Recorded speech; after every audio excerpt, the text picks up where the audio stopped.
लेकिन उससे पहले एक बड़ी खबर का रुख कर लेते हैं। अजमेर से ये खबर है, दरगाह हिंदू मंदिर विवाद मामला, नासरुद्दीन चिश्ती पहुंचे अधिवक्ताओं के साथ। दरगाह दीवान पुत्र और उत्तराधिकारी हैं नासरुद्दीन। कोर्ट में परिवादी बनने की लगाई अर्जी। नासरुद्दीन ने कहा, हम ख्वाजा साहब के वंशज हैं और इसलिए हमें पार्टी बनाया जाए, कोर्ट में रखेंगे अपना पक्ष। तो ये बड़ी जानकारी आपको दे रहे हैं और अजमेर से ये जानकारी है। दरगाह हिंदू मंदिर विवाद को लेकर ये पूरा मामला, जिसमें अब नासरुद्दीन चिश्ती अधिवक्ताओं के साथ में पहुंचे। जितने भी प्रतिवादी पक्ष थे जिनको नोटिस जारी किया गया था, उन सबकी भी बात सुनी है, उनकी भी नोट की गई है, हमारी बात भी नोट की गई है और साथ ही साथ हमने ASI सर्वे की मांग की।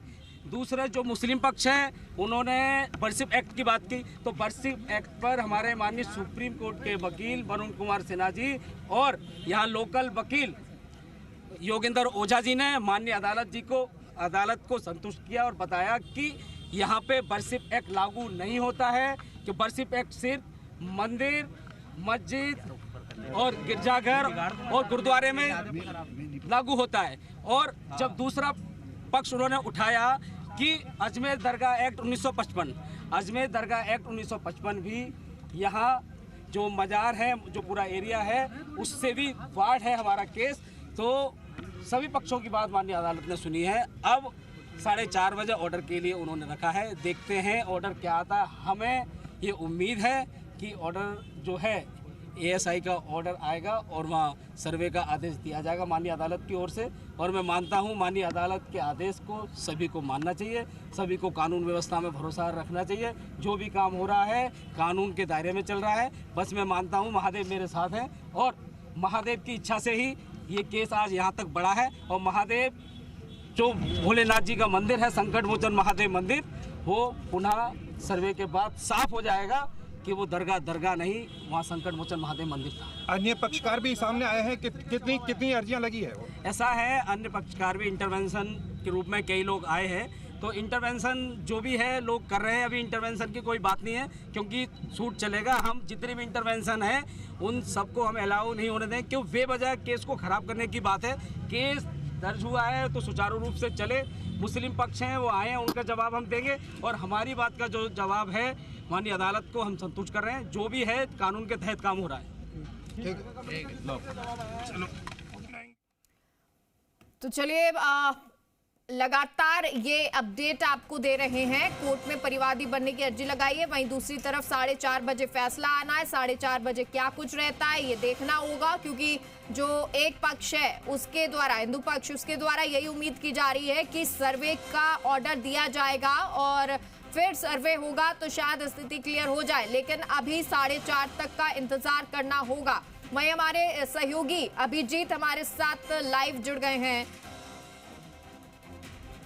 अभिजीत का रुख करेंगे, लेकिन उससे पहले आपको ये जानकारी दे दें कि दरगाह हिंदू मंदिर विवाद मामला, जिसमें नासरुद्दीन चिश्ती अधिवक्ताओं के साथ पहुंचे और दरगाह दीवान पुत्र और उत्तराधिकारी नासरुद्दीन कोर्ट में परिवादी बनने की उन्होंने अर्जी लगाई है। नासरुद्दीन ने कहा कि हम ख्वाजा साहब के वंशज हैं और इसलिए हमें पार्टी बनाया जाए, कोर्ट में अपना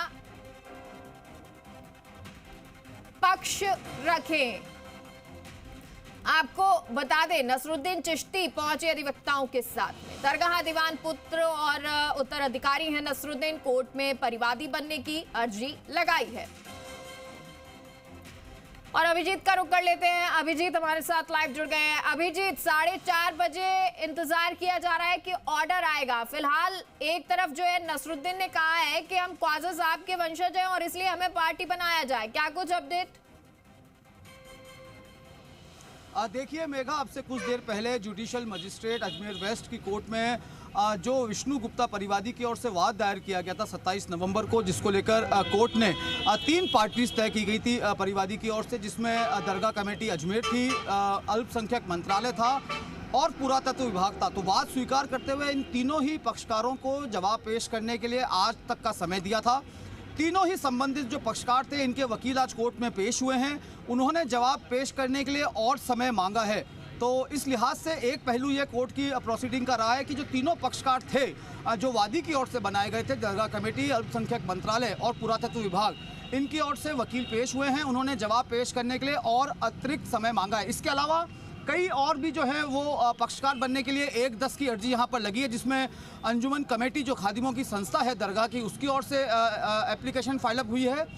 दरगाह दीवान जो है उनके उत्तराधिकारी हैं सैयद नसीरुद्दीन, उनकी ओर से पेश हुई है। और 3 से 4 इंडिविजुअल्स लोग हैं, न सिर्फ अजमेर के बल्कि राजस्थान से बाहर के भी लोग हैं, जिन्होंने अपने आप को इसमें पार्टी बनाने के लिए कोर्ट में अर्जी लगाई है।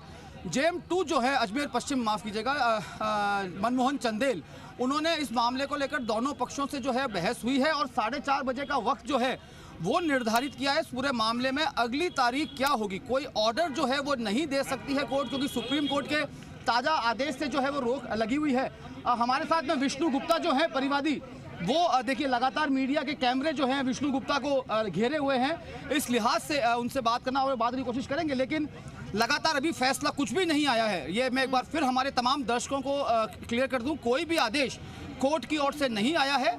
पक्षकार बनने के लिए जो है अर्जियां लगी थी, उन अर्जियों पर बहस हुई है, सुनवाई हुई है, और उस पर क्या निर्णय कोर्ट लेगी और मामले की अगली सुनवाई की तारीख क्या होगी, ये 4:30 बजे जो अजमेर कोर्ट है जहां पर ये मामला चल रहा है, जुडिशियल मजिस्ट्रेट अजमेर वेस्ट, जिसके मजिस्ट्रेट हैं मनमोहन चंदेल, वो 4:30 बजे इस चीज़ को क्लियर आउट करेंगे कि अगली डेट क्या होगी। क्योंकि 2 मामले जो है इसमें चले हैं। प्लेस ऑफ वर्शिप एक्ट पर किसी तरह की कोई सुनवाई या बहस नहीं हुई है, ये महत्वपूर्ण है, नहीं हुई है। अच्छा अभिजीत, अब जब ये सुनवाई नहीं हुई है तो जब जैसा विष्णु गुप्ता कह रहे थे कि 4:30 बजे शायद ऑर्डर आ जाए या फिर ना भी आए, तो 4:30 बजे क्या स्थिति हो सकती है? क्योंकि आप कह रहे हैं कि ऑर्डर नहीं दिया जा सकता, कोर्ट नहीं देगी ऑर्डर। देखिए मेघा, ये समझना बहुत ज़रूरी है। It's all about judicial process. परिवादी अपनी तरफ से क्या बोल रहे हैं, ये अपना एक पक्षीय बात हो सकती है, लेकिन न्यायिक परिभाषाओं में अगर इसको समझा जाएगा, और सुप्रीम कोर्ट की जो ऑर्डर था पिछले दिनों का, जिसमें उन्होंने तमाम जो कोर्ट्स हैं जहां पर अलग अलग इस तरह के मामले चल रहे थे, चाहे वो संभल का मामला हो, अजमेर दरगाह का मामला हो, उसमें तमाम अधीनस्थ अदालतों को ये निर्देशित किया हुआ था कि वे कोई भी ऐसे अग्रिम आदेश या नई अर्जियां स्वीकार नहीं करेंगे। साथ ही साथ सर्वे के आदेश जो है जब तक सुप्रीम कोर्ट अगला आदेश नहीं देता है, नहीं दे सकते। तो इस लिहाज से ये कहना बहुत साफ है, स्पष्ट है कि आज किसी तरह का कोई भी आदेश आना बिल्कुल